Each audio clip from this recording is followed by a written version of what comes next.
Okay, I don't have to sneeze, I guess. Alrighty, you ready? Yep, Oh shit. I agree. Can you hear me good? And can Yeah, you not hear my fan? yeah, yeah. You're good. Perfect. I turned it up a notch this week because it's a little warmer, so I want to make sure you still couldn't hear. All right, here we go. 3, 2, 1. Hello, everybody, and welcome back. It is time for another edition of the Jack Wagon Sports Podcast. We are here without Slade this week. Partially my fault. I had some technical difficulties with a power outage on Wednesday night, so we had to record Thursday night, and he couldn't be here. But that's okay. He's here in spirit. We miss you, buddy. Come back soon. Slade is off to the NASCAR race this weekend, so he'll be bringing us live reports. I say live reports. He's going to talk to us next week about that. Yeah, NASCAR is won't have no signal like at every other track. Yeah. So NASCAR is in Pocono this weekend. We'll get to the Loudon review here in a minute. We have a lot to talk about, and finally, it is time to talk our college football season previews. We're starting with the Group of 5 conferences this week, just getting them out of the way.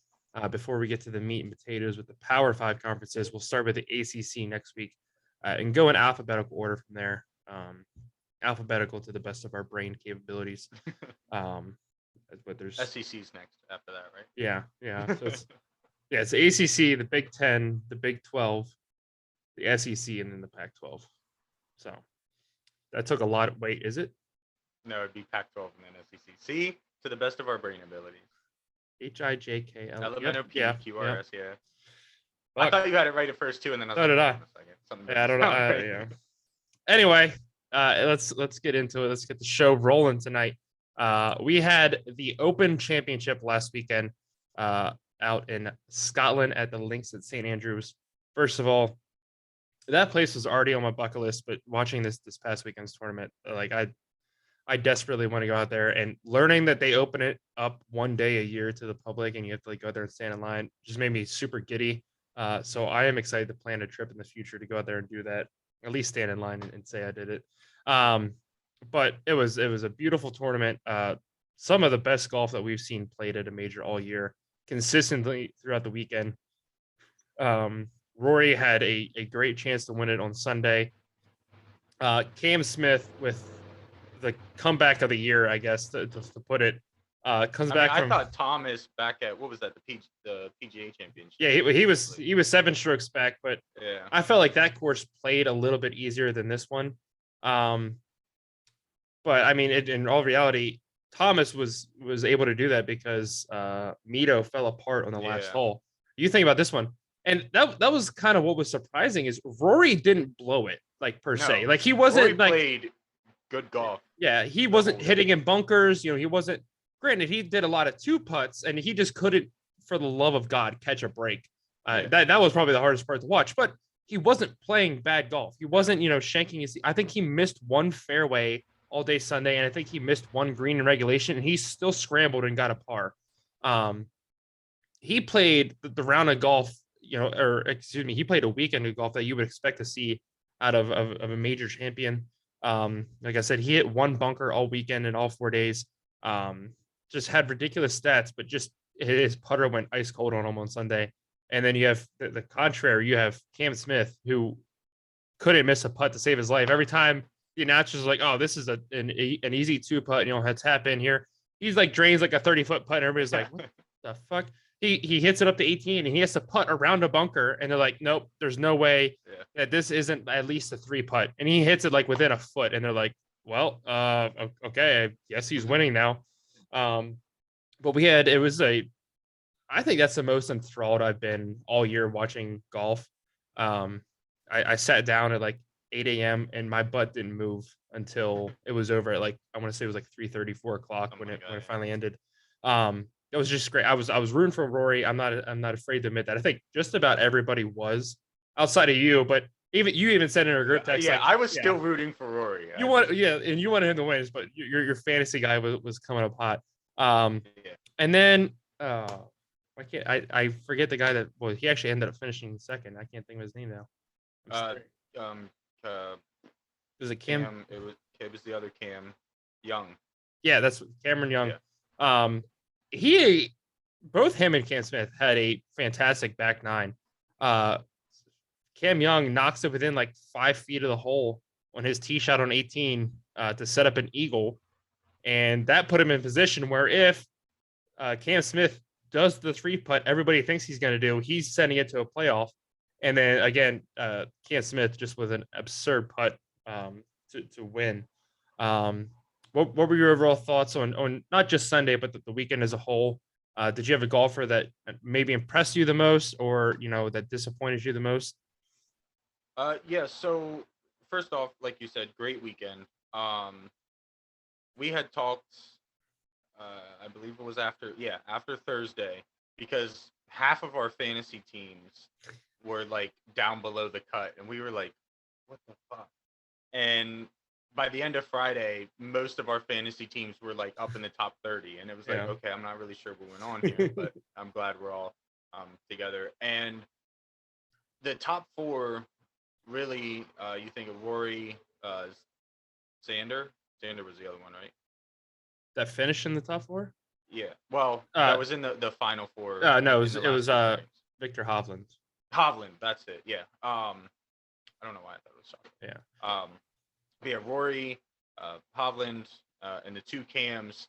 I think I had made a comment about it on Friday or Saturday, because it would have been Saturday, because they were the last two pairings and they had swapped, and they pretty Yeah. much, once they became those last two pairings, once they all got to the top, they pretty much stayed there. Mhm. Speaking of Hovland, I'll go ahead and say he was probably the one that impressed me the most. He's had a good season, and hasn't necessarily been at the top where he would like to be when it comes to finishing tournaments. But he played a great. I should have stopped for that. Got to get the sponsorship. It's okay. somehow. Hey, I got another one lined up. Don't worry. There you go. But he played a great weekend from start to finish. He was hitting some great shots, kind of like Rory. He didn't necessarily do anything to blow it. I believe Right. he had one bad hole on the back nine on Sunday, if I remember correctly, that kind of pushed him um, sort of outside of contention. He still had a chance as they were coming Mhm. to the end, but nonetheless, since we're talking about it, Cam Young too. Again, he's had some good tournaments. He's kind of been catching a little momentum. He played a great weekend, especially on Sunday, when actually I think I had even made the comment, because I want to say that he was leading after Thursday. I believe it was him that was Yeah. leading. Yeah. Yes, he was Yeah, leading after Thursday. Yep. and I made the comment about, like, because that's probably the third or fourth time this season that we've seen him leading a tournament after Thursday, and I was like, oh, he's probably gonna fall apart, and the man Yeah. did not. He Great. did not He give up. he yeah, he did a little bit on Friday. And I mean, Yeah, I don't think it was necessarily like he fell apart, but you could definitely see he struggled a little bit. But I think it was also like you said, like we had drafted, our fantasy teams or whatever, and a lot of them sucked on Thursday. I think we saw as a whole the field like got their shit together on Friday. yeah, And I think it was more so like he just played consistently, whereas I think a lot of people probably played above because then again you go back to Saturday, a lot of those guys began to struggle again, and Young yeah, just kind of stayed on his pace. yeah, and it was great from start to finish to see him up at the top there. He did not waver at all. You imagine you're sitting there playing with Cam Smith, and say just on Sunday, for example, Yeah, Rory and Hovland are behind you, playing their asses off. Especially Rory, you hear the crowd cheer every time the man looks at a golf ball. And then you got Cam Smith sitting there draining every single putt that his putter touches. Like, yeah, it's for him to sit there and hold his ground and be able to finish up top there was great. As far as a disappointment, there were a couple players that I don't think played up to what they would have liked to play. yeah, Justin Thomas would probably be my biggest one, mainly because he was one of the people outside of the top group that I paid attention to specifically. I mean, he's my favorite golfer. I have to, but you look at him winning the PGA Championship, and you figure, okay, it's the Open. He fucked around at the Renaissance Club the week before, so he could get out there and practice and whatnot. And when someone does that, you expect them to have a really good weekend. And he didn't necessarily shit the bed, but mhm, he didn't have the weekend that he wanted to. Um, but the tournament was great. It was electric. I think that Rory played a little too conservative on Sunday, and that ended up because, like we said, he played a good round, didn't really have any mistakes, but I think there's a time or two where he could have went, Yeah. After a stroke to gain, and made it a little different come in the end. But Yeah, I was gonna say, I definitely agree with that. I mean, watching him on the front nine, there was I think he was more at first. He was just worried about Hovland, which I mean, fair enough. yeah, But I mean, there was a few times where he gained a stroke or two with Hovland, and then there was times on the front nine, especially. I think I want to say it was like hole 7, maybe it was 6, but he had a beautiful chance. I think Hovland was in the bunker, and he got out, but he's a full stroke behind now, and Rory has a chance to pounce and just add his lead and just put pressure not on Hovland but the whole field. yeah. It's kind of like, oh shit, Rory is here to play. Like, I mean, Cam Smith was stepping his game up regardless, but I mean, every time you see that stroke lead just go up by one, even when you're playing really, really well, it always affects you mentally. Oh, yeah. But I really want to say it was 6 or 7, and he had a chance to, gain an extra stroke on top of everybody else and really, plant his flag. And I think it was a story of the day. It was just his putting failed him.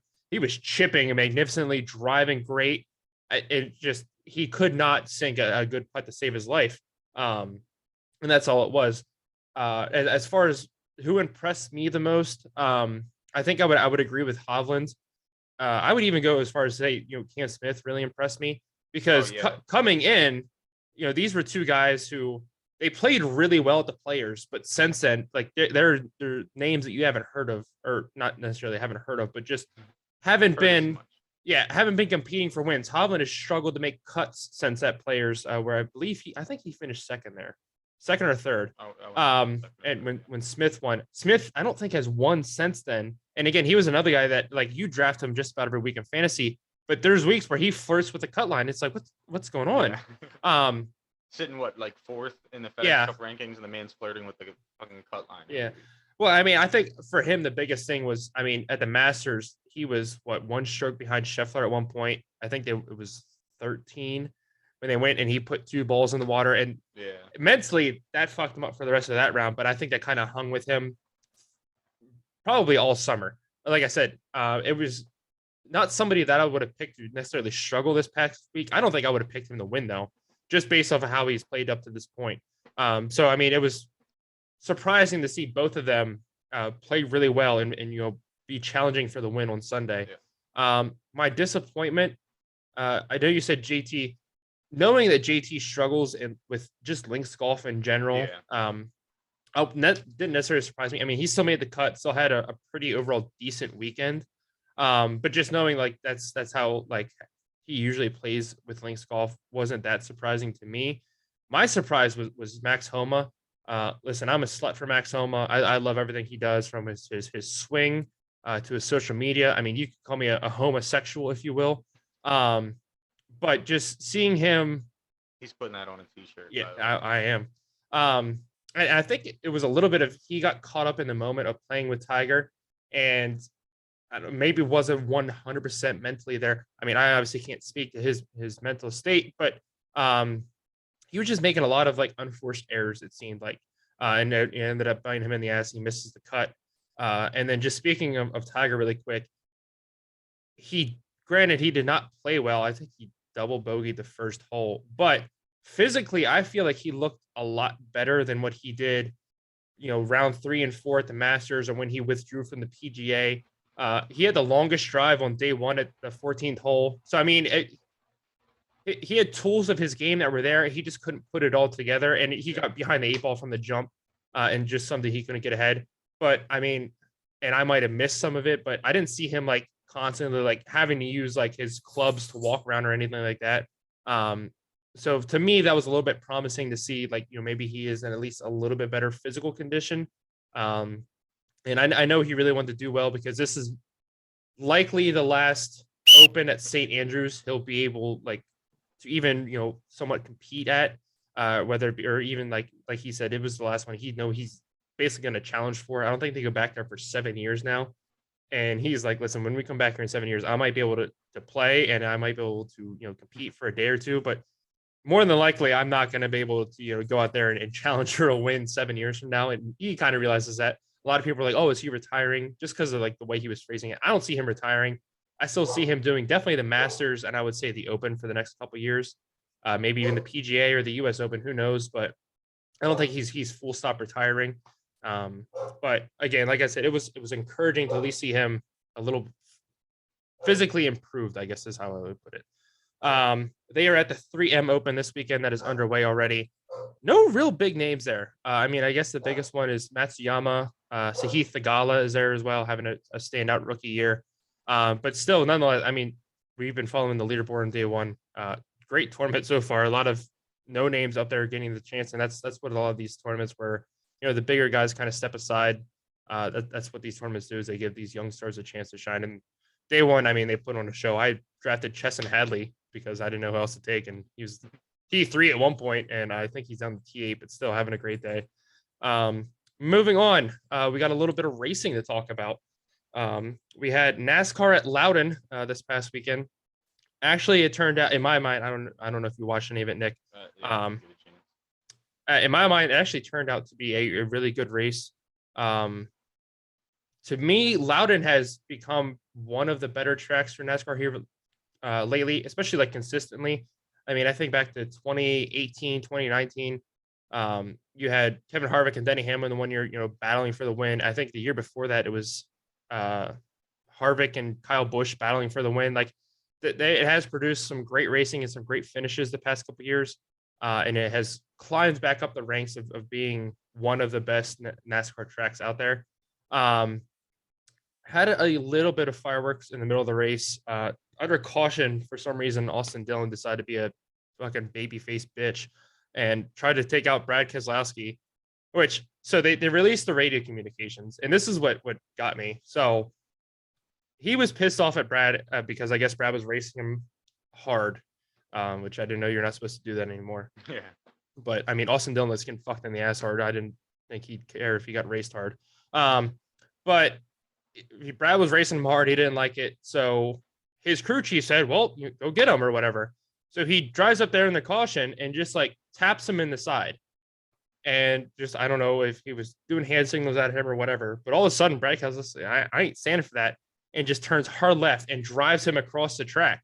The crew chief's like, I said, take him out. If you're going to take him out, do it. He's like, get the fuck away from me. He's going to wreck your car now. Yeah. And Jason was like, how do you not, like, if you're going to do something to somebody under caution, like, do it. Don't be like a half-ass bitch. But I mean, hey, he's got some new content for his stupid ass TV show. So good for him. What a fucking waste. But great race for Christopher Bell. Him and Chase Elliott had the race to the finish there. That was really, like the way the pit strategies worked out. It was really cool to see, Christopher Bell run him down. Elliott was using him up a little bit, and that was interesting to see. Not that I didn't think he was gonna let him by, but I didn't think he was gonna almost door him into the wall a few times. And I mean, he did that against some of the other guys he was racing with. But that was great. Christopher Bell is now locked into the playoffs. There's 2 open spots left, and I believe there's like 5 races left. And one of those is Daytona, which anybody can win in.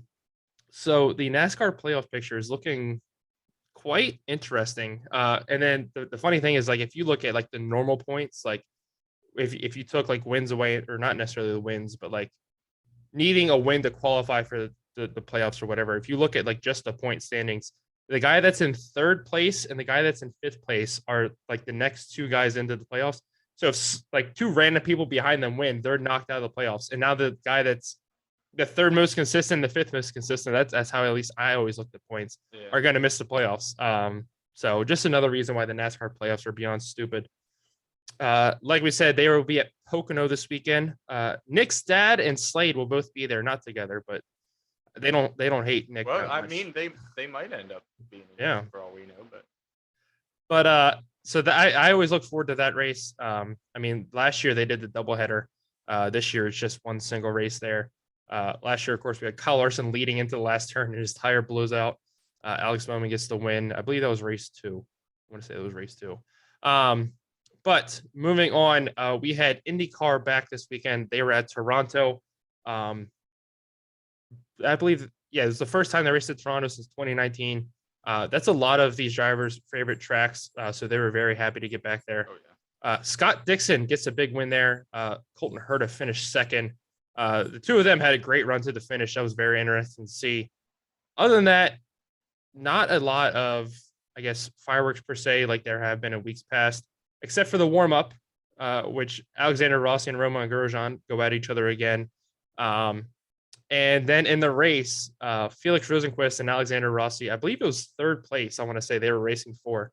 Yeah. And Rosenqvist dives underneath Rossi, and he didn't turn the wheel left. He was, I understand he's trying to make the turn, but I mean, at the same time, I don't think he should have sent it from that far back. Anyway, he doors Rossi. Rossi goes into the wall and out of the race. What I thought was very funny is it's not 100% clear what Rosenqvist is going to be doing next year, if he's leaving McLaren, if he's staying there. Who knows with all these drivers that they're signing left and right over at McLaren. After Rossi gets knocked out, they interview him, who he is signed with McLaren for next year. He gave a very, I know I'm going to be on that team next year. I need to watch my mouth. Kind of like, it's just a racing deal.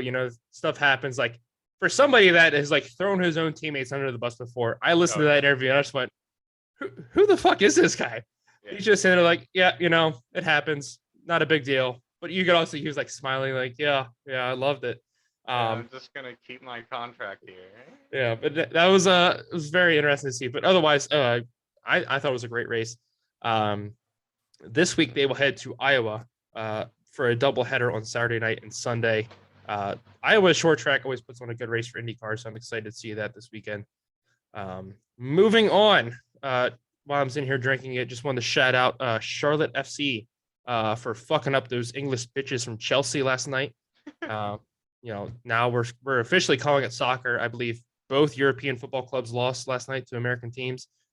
So it's 100% called soccer now, and they can get over it. So I look forward to the Soccer World Cup this winter. I'm super excited for that. But yeah, go Charlotte. Super proud of you for beating Chelsea. Like, if you're gonna put a lion on your insignia, like, you can't play like a bunch of bitches, and that's what they did. So they deserve to lose, and they rightfully did. So go my hometown football club. I really needed to go to a game. I was saying that the other day. We were at one of the bars and they were playing somewhere else, but Charlotte was on, and I was like, you know what? Like, now that there's a team like really close to me, I'm like, why I should go at least once and check it out. A lot of people said it's a lot of fun. Soccer games get wild. Yeah, so I'm definitely looking forward to going to one of those games here. I find it hilarious though, because I'm pretty sure you've watched exactly 0 seconds of soccer. No, that is not true. What was it? The 2012 World Cup, where the U.S. team made it to like the quarterfinals and we lost to Belgium or something, or maybe it was the semi. There was one year. It was like the early 2010s. I know it wasn't 2016 in Rio, because I think we might have made the knockout stage. No, it was like, I want to say it was 2012, and we played Belgium. If it's not 08 and it's not 16, it pretty much had been. But I'm pretty sure, because like I think we made the knockout stage in 2016, but like we lost like the first round. But I think it was 2012. We made it to like either the semifinals or the quarterfinals, and we lost on like penalty kicks to Belgium. But no, I have watched soccer before. I don't get super into it, but I definitely have watched it before. So don't throw no shade at me, bitch. All right, listen, I'm not the one that used to kick balls around when I was a little kid, okay? Just because I didn't kick the balls around doesn't mean I didn't watch it. Listen, I was good, damn it. Wouldn't have been for my bum knee. Yeah. Pat McAfee almost went pro in soccer. It's because you can fucking kick anything. Like a rocket. That dude could kick my jaw off, and I think I'd thank him. I would. Yeah. I wouldn't have to hear myself talk anymore. Fair point. Moving on, before we get too out of hand, it is officially our favorite time of the year. It is college football season right around the corner. I believe, I want to say we're 6 weeks out, 5 or 6 or 7 weeks out. Yeah. It's a lot of math. Today's 42 days, or not today, but. Well, I was gonna say, it kicks off on a Thursday. So I think that's 6 weeks. Okay. Anyway, it is time. Like we stated earlier, we're going to start with the group of 5. conferences. So that is the American, Conference USA, MAC, Mountain West, and Sun Belt. The independent teams that are left, UConn's the only one we don't really give a shit about, so we probably won't talk about them at all. BYU is moving to the Big 12 next year, so we're just going to include them this year. And Notre Dame is basically part of the ACC right now. So Notre Dame will be in the ACC previews, which is next week, in case you really care about either of those two teams. Just a heads up. Again, UConn, we couldn't give less of a shit about. Oh, and Army. I guess we could have done Army this week, but we'll fit them in somewhere because I do still respect Army. I would never say we don't give a shit about Army. That'd be fucked up. That would be. I think we get canceled for that. I mean, they might be fucking bums on the football field. No, they ain't. Okay, bum's a strong word. I mean, they almost beat Penn State when I went there in 2015. So I don't want to hear it. 2015.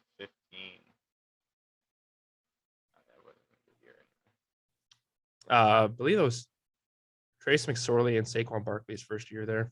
Yeah. Should be, yeah. No. In all fairness, though, if Penn State doesn't lose to, or at least almost lose to one of the lower level teams they play a year, it's not a Penn State season. So. Yeah, true. And just so real quick before we start this, so I've seen this guy pop up on my YouTube or my TikTok, and I'm not gonna use his username because that's just not fair. But they have this revamped NCAA 14 game out that you can get. And so a lot of people started playing that again, like they're posting on their clips on TikTok and stuff. Well, this one guy, he's doing a road to glory career mode thing, but he's also doing a dynasty mode. So he took over Vanderbilt in his dynasty mode.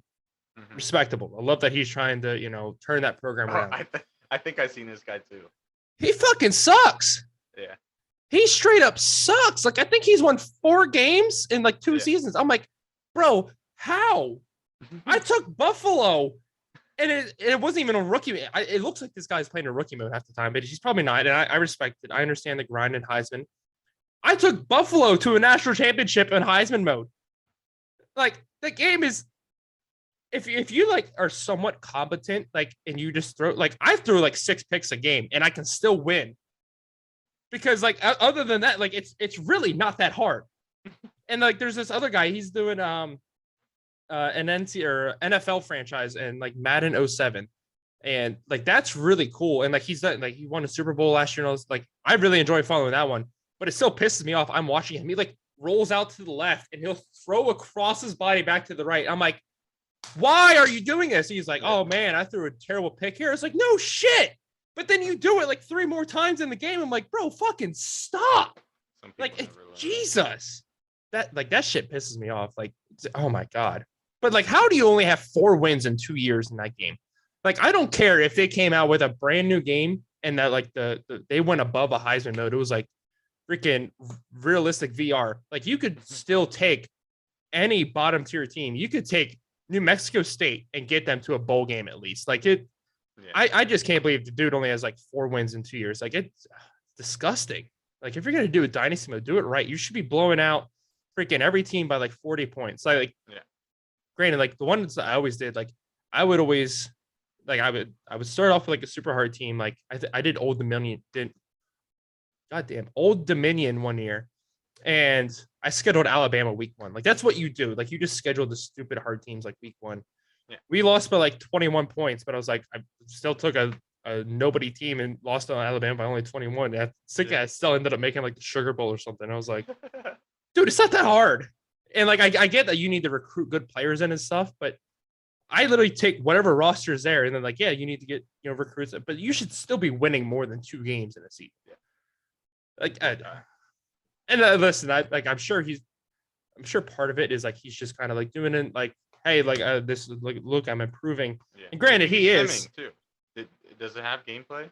Yeah, no, he's posting videos of the gameplay. I got you. Yeah. And granted, like his wide receivers are terrible. Like, he throws them wide open. And I get that. Like, that sucks. Run the damn ball. Yeah. Like, it ain't that hard. And then when the CPU finally gets their shit together and they bite up on the run, you run slants. Like, if you guys can't catch, don't send them 80 yards downfield. That's just never gonna work. Just run slants and run it up the gut. That's all you got to do. Yeah, dude, we should start that. I need to get the NCAA revamped and then I'll start a dynasty mode. I'll show all these bitches how to do it. All right, bet. All right. Anyway, it's time to get started with our college football preview. We're going to talk more about NCAA football next week. Getting started, we have the American Conference. Slade sent us his handy dandy notes so we can share his thoughts with you guys as well. And I'll put it out there now. Slade said he does not give a shit about any of the Power 5 conferences. So I just want all of you out there to know how Slade really feels about this. But starting with the American, last year we had Houston and Cincinnati in the championship game. Cincinnati with a huge win that also propelled them into the college football playoff. This year, Nick, give me your pick for who you think the conference champion is going to be and why. Yeah, it's more than likely going to come down to those two schools again. I, as of right now, have Cincinnati picked again. Okay. Not 100% sold on them, but because they had a lot of pieces go to the NFL. Their O-line should be top tier in the American. Their wide receivers have a lot of talent. Their D-line will be good. The biggest weakness that they have as of right now might be the secondary on defense. And there's a big question mark beside Evan Prater's name to replace Desmond Ridder.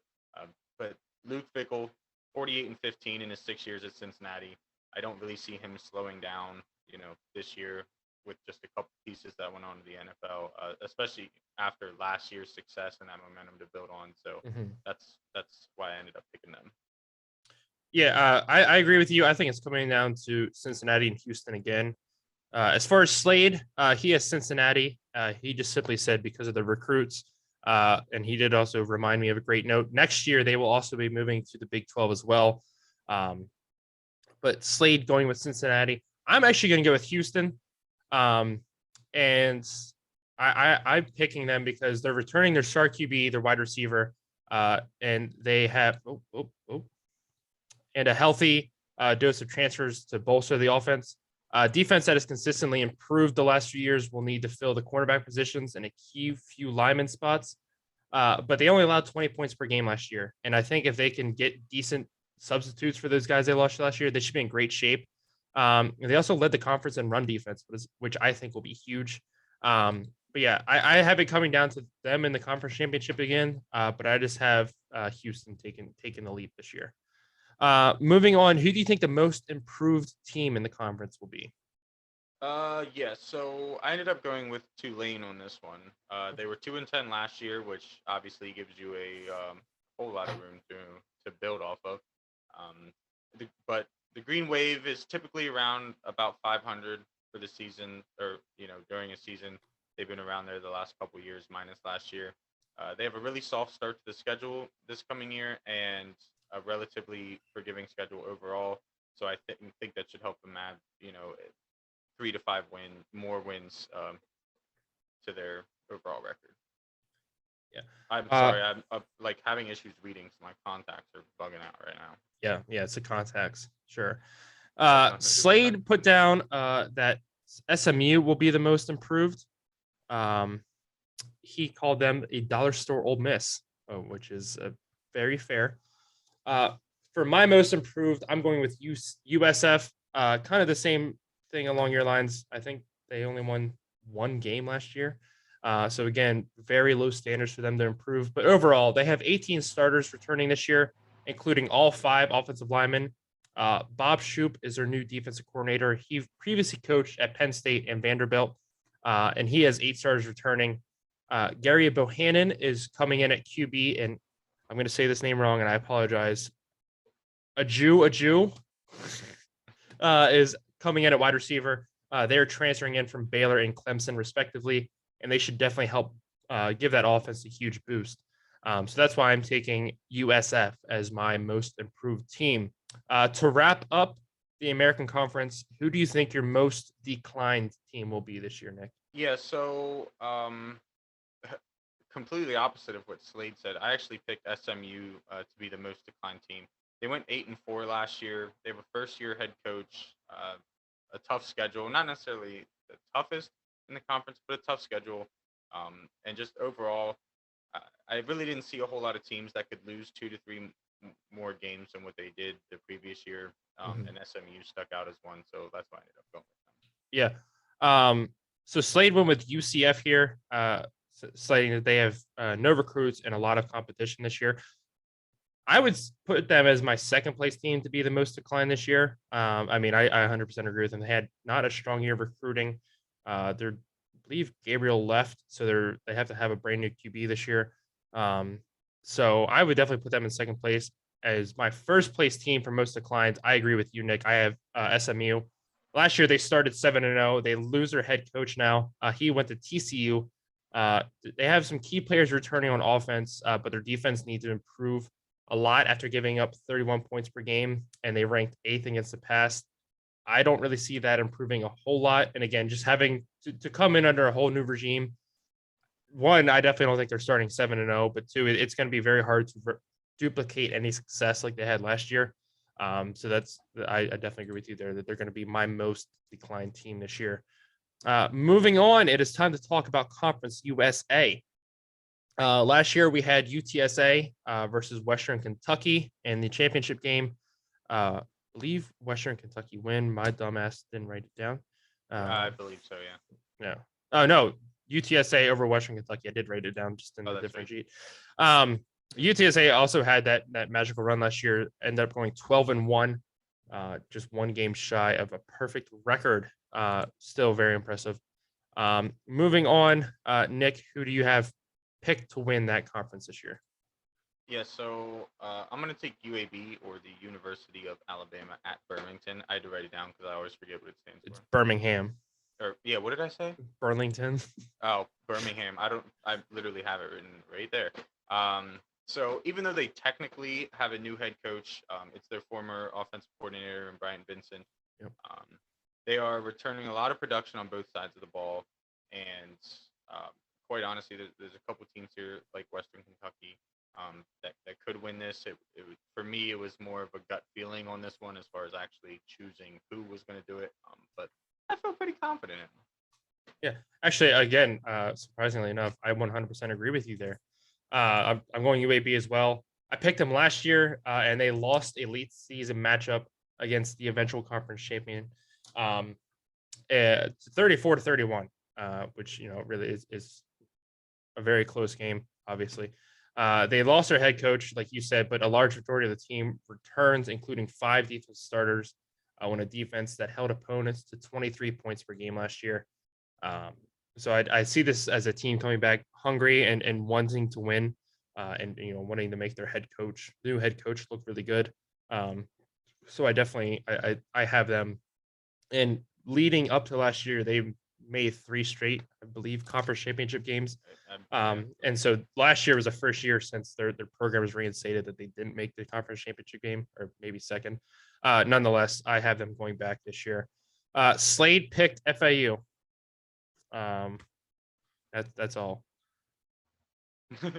Yeah, that's what he wrote. Some Purdue. I can't read his handwriting, but he picked FAU. Moving on. Who do you have as your most improved team? Yeah, so most improved, I went with North Texas. They're very deep at running back, talented at wide receiver. They have 4 returning starters on the O-line, which should make it one of the best in the conference. Just all the right fixings to see their program get better, improve upon last year, and all that happy stuff. Slade agrees with you. He took North Texas, just simply stating Texas is back. North Texas might be back, but Texas sure shitty. North Texas might be back. I went with Charlotte.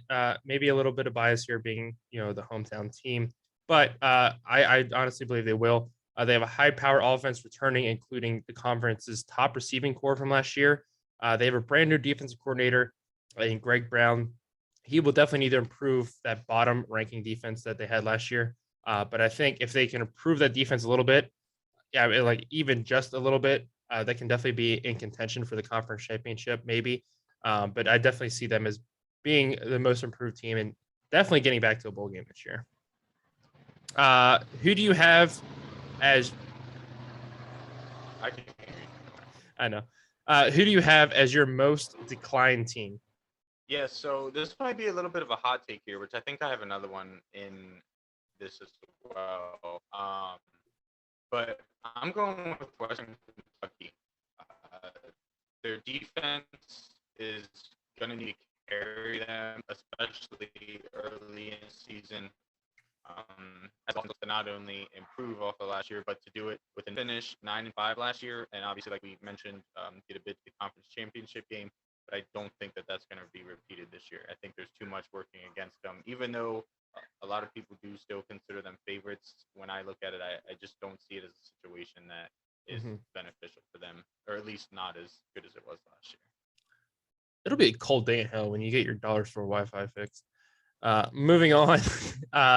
I don't. It's a door. That's it. That's all that's stopping me from having good Wi-Fi. It makes no sense. Slade picked UTSA as his most declined team. He said just because they didn't no chip. That's all he wrote. I guess they didn't get a dip either. I don't know. And he also said that they're moving to the American next year, so maybe they're looking forward to that a little bit. Who knows? I also agree with you with Western Kentucky being the most declined team. They lose their star QB that broke absurd records at quarterback last year, along with their offensive coordinator. Jairus Stearns and Mitchell Tensley also take away the top two receivers they had last year.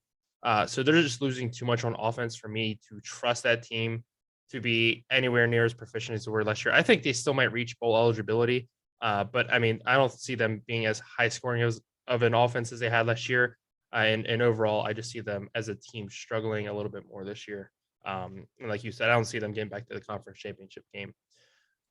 Next conference up, we got the big old MAC attack. Nick, who do you have as your conference champion? Last year, we had NIU versus Kent State. NIU wins. Who do you have this year? Yeah, so I actually have NIU going back to back. They returned 17 out of 22 starters, which is always a good thing. Doesn't matter what team you are. All 11 on the defensive side of the ball are returning. Michigan State transfer Rocky Lombardi. What a dope name, first of all. Will lead an offense with one of the best, or one of the MAC's best O-lines and wide receiver groups. They got depth in the backfield. I think out of anybody in the Power Five, I think that Northern Illinois has the best chance of repeating. Whoosh. Just had to do that real quick. Sounds great. I 100% agree with you for literally the same reasons. I think honestly we probably read the same website and got the same stats. It's a very good possibility. That's literally what I have written down. But yeah, so I have NIU. Slade has Kent State, and he just has it. They're out for redemption, which is a very fair point. I honestly think it comes down to NIU Kent State again in the conference championship game. But moving on, who do you have as most improved? Actually, I gotta read Slade's. Okay, read Slade. He just put shit conference, and then he wrote Ball State. So I'll let you go. Who do you have as most improved? I wish he was here. I need elaboration on these notes. So most improved, I went with Eastern Michigan. They have an underrated head coach in Chris Creighton, one of the best wide receiver corps in the MAC. Return of 5 experienced linemen, 5 starters on defense, and after finishing 7-6, there's definitely some room for improvement from there. So, yeah, I actually had Eastern Michigan wrote down at first, and I changed it. I went with Central Michigan, team that they did lose some key pieces last year, but head coach Jim McElwain always just finds a way. I mean, at least Central Michigan, he fucking sucked at Florida, but he's found a way at Central Michigan to just reload every year. And honestly, I expect him to contend for the conference title this year, especially behind their running back Lou Nickold. That's a name. Lou Nickold III. Sorry, got to get the whole thing in there. But they definitely need a big improvement on defense if that team wants to take the next step. I believe they ranked like bottom of the conference last year in just about every statistic. I know they gave up, I want to say it was like 20 plays of 30 plus yards. So that's definitely something they need to get fixed. But that is my pick for most improved. As far as most declined, who are you going with, Nick? Yeah, so this was my other hot take. I didn't realize that it was in the exact next conference. And you're going to love this one. I went with Central Michigan. Fair enough. Good, I guess. went 9-4 last season. So obviously, when you start talking 9-10 wins, it's tough to duplicate. Yeah. But really, I only see them losing like 2 to 3 more games, maybe even only two. But when I was looking at the conference, I didn't really see other ones that I thought would necessarily win or lose, say, 3 more games.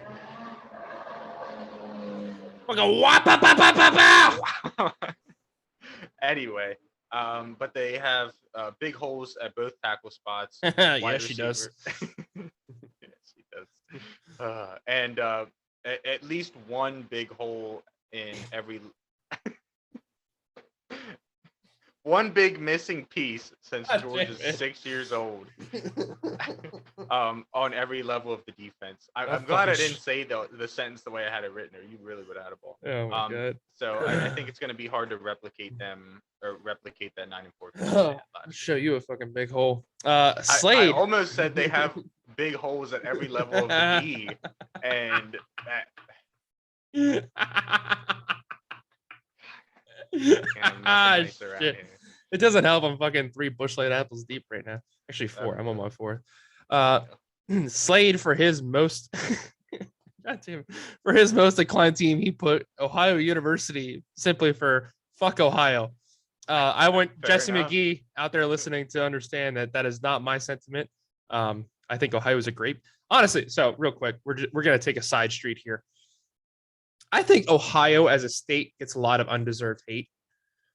Like I don't know if you remember this. Like growing up, everybody hated New Jersey. Like it was literally referred to as like the armpit of America. And I 100% New Jersey is by far the worst fucking state that's alive.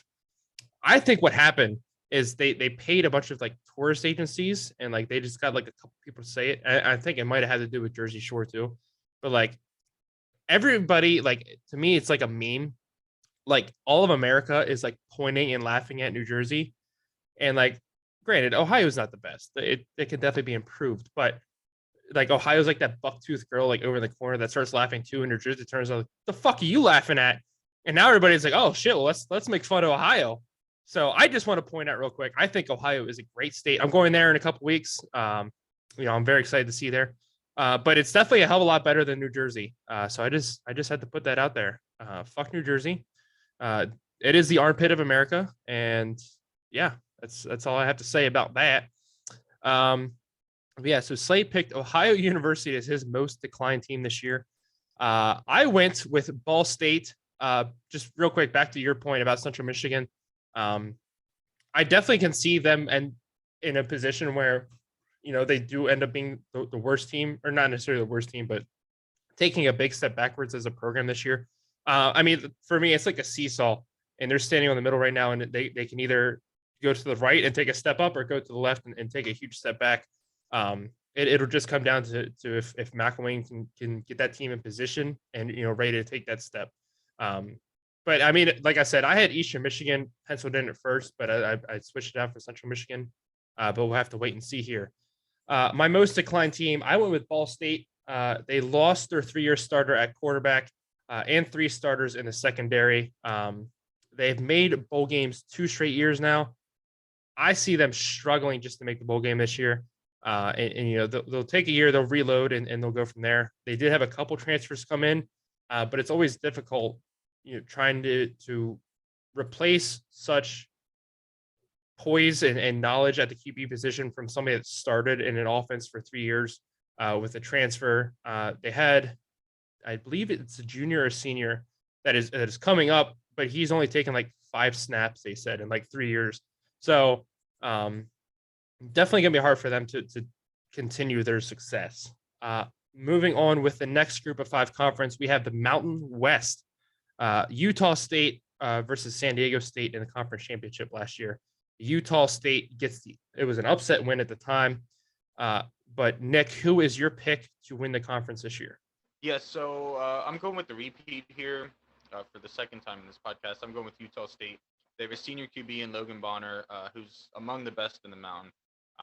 You got talented transfer wide receivers, 4 returning O linemen, and their leading rusher in Calvin Tyler Jr.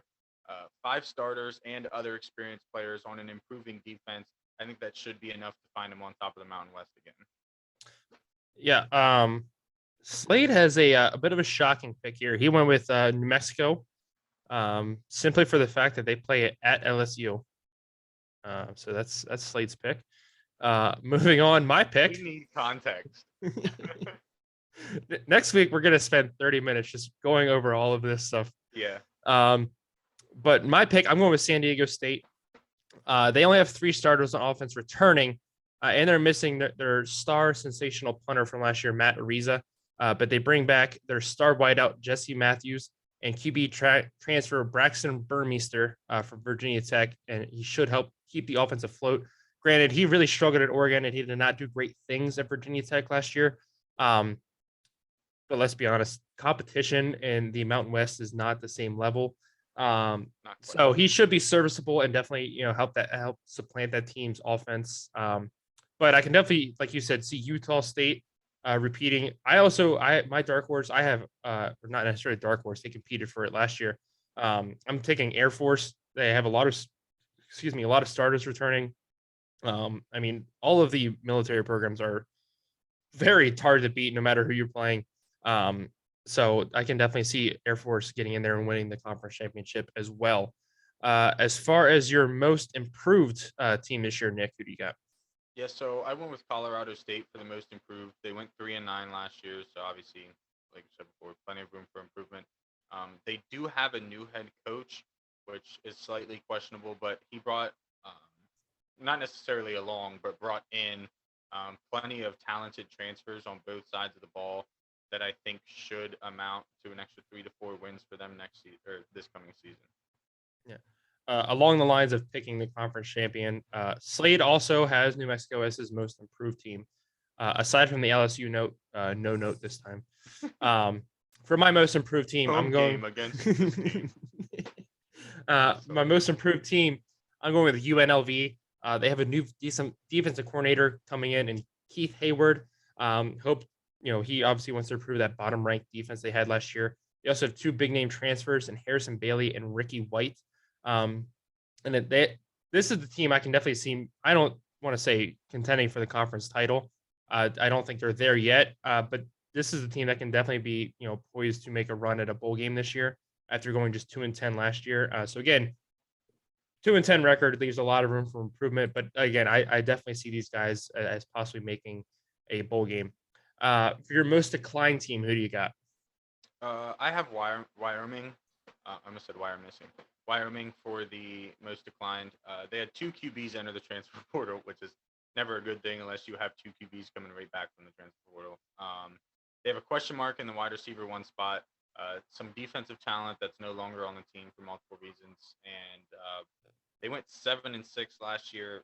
I see them maybe 3 wins with the way the team is shaped up right now. Slade went with Air Force, which I kind of find surprising.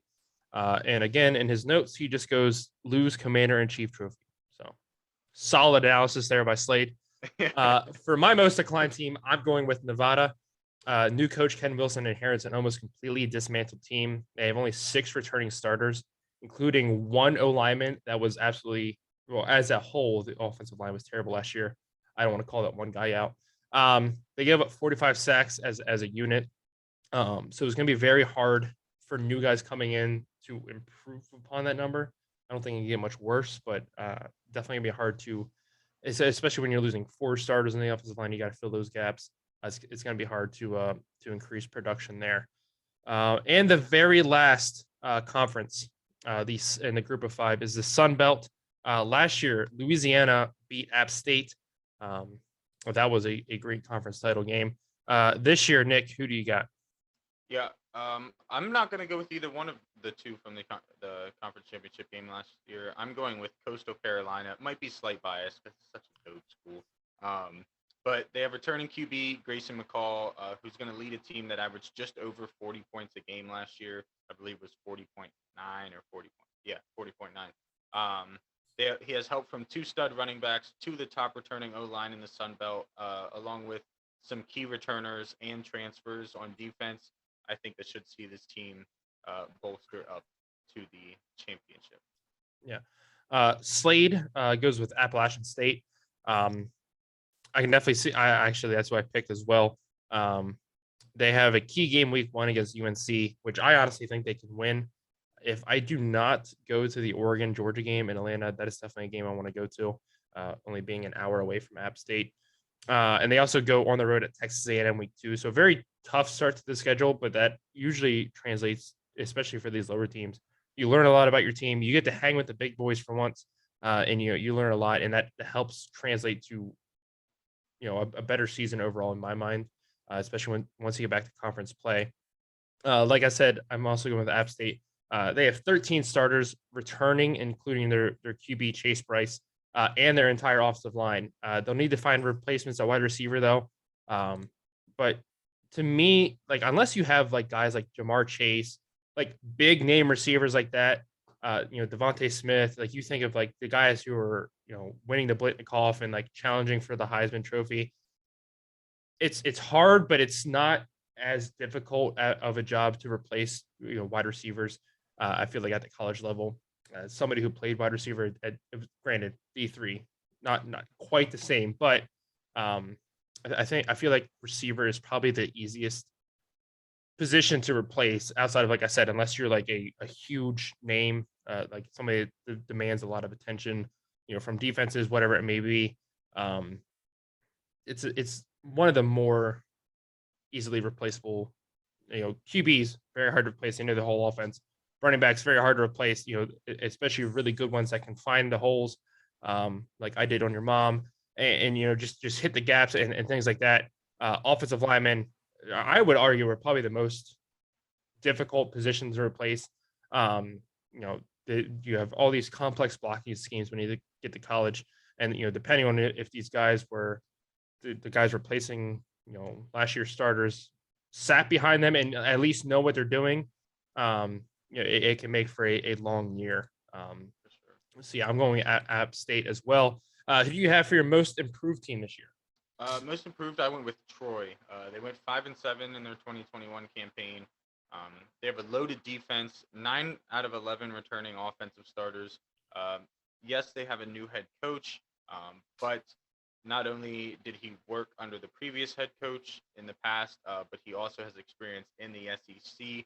I think that should be enough to take those 5 wins to maybe 8, 9, maybe even 10 if they put a good, get good chemistry early on. But I'm definitely thinking 8 or 9. Yeah. The team I picked, I don't think will necessarily improve in record a whole lot. But I see them as a team that can challenge for the conference title this year, and that's Georgia State. They had a really great finish to the season last year. They won 7 of 8 games. The one game they lost was to the eventual conference champion in Louisiana.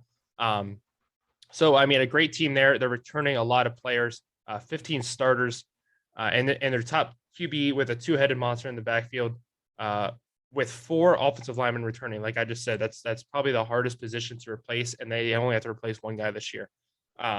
So I like I said, I don't see Georgia State like winning like you're going 12-0, 13-0, whatever, but I can definitely see that as a team that gets to the conference championship game this year and possibly wins it. Slade's most improved team, he goes with Texas State because Texas is back. Texas is back, baby. Moving on, who do you have as your most declined team this year? Yeah, so this was actually the one conference that we did all of these that I really couldn't like.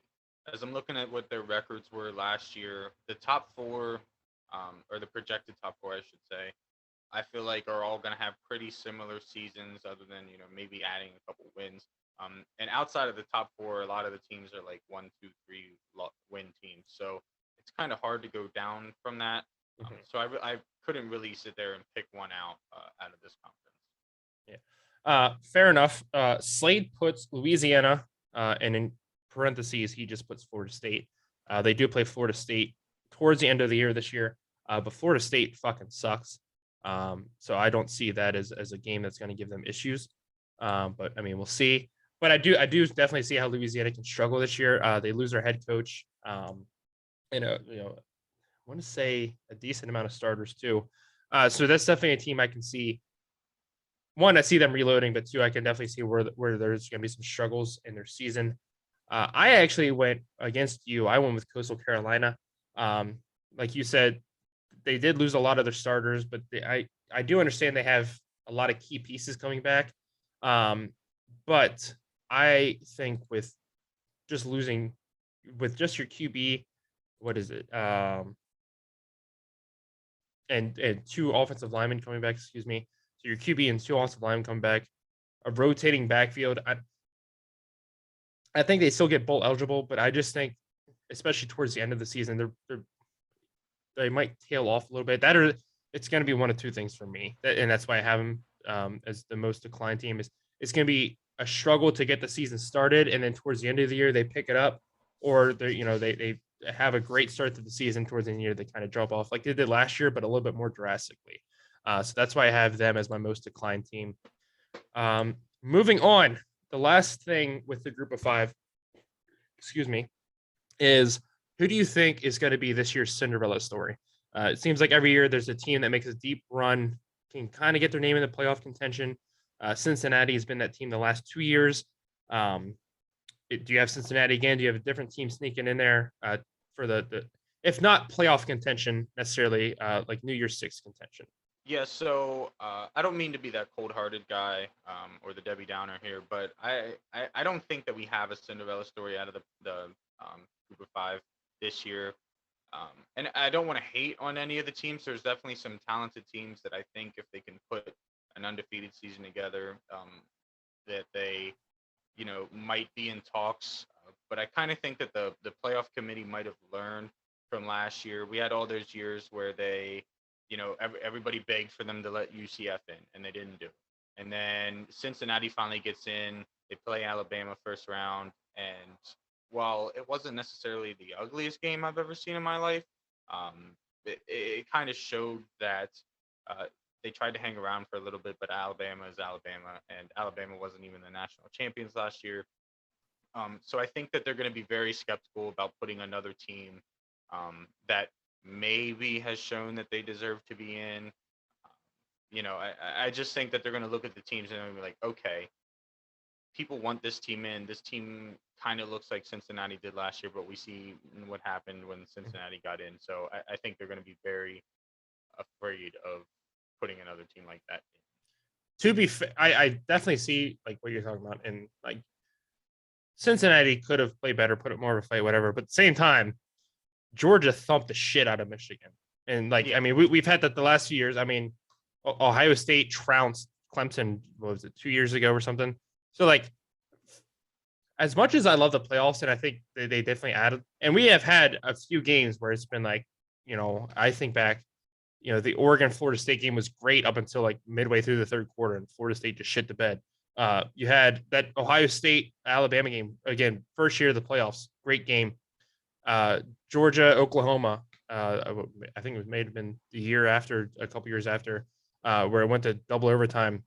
There have definitely been great games in the playoffs, but there's also been a lot of blowouts. Like Alabama thumped the shit out of Washington the one year. They thumped Notre Dame.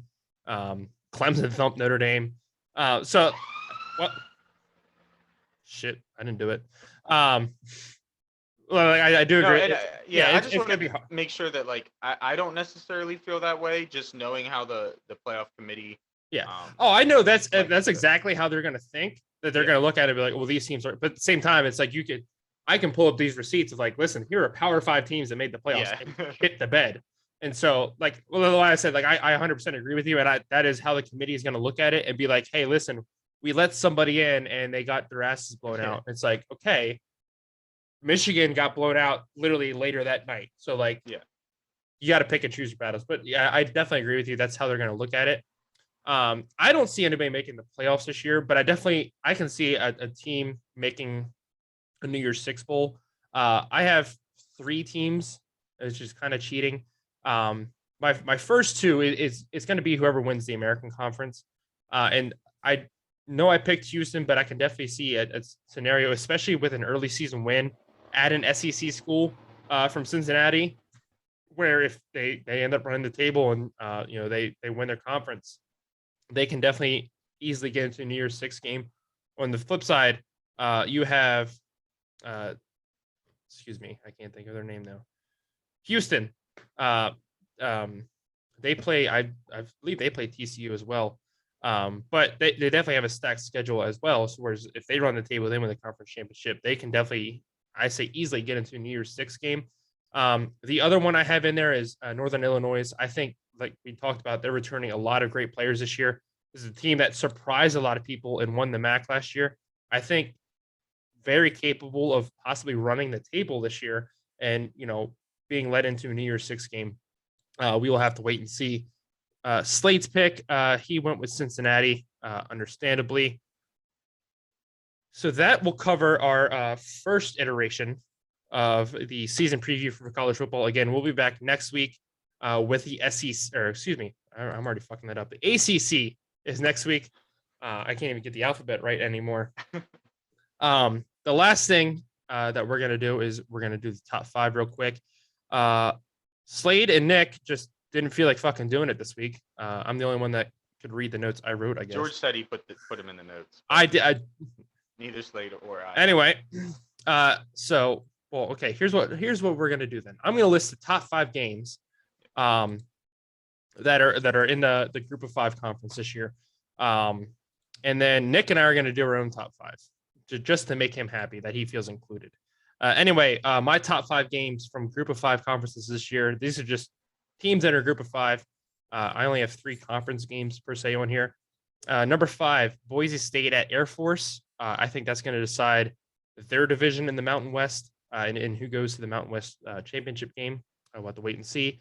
I have Toledo at Northern Illinois. Again, a game that's going to decide, the division within their conference to see who's going to go. And that's week 1 too, I believe, right?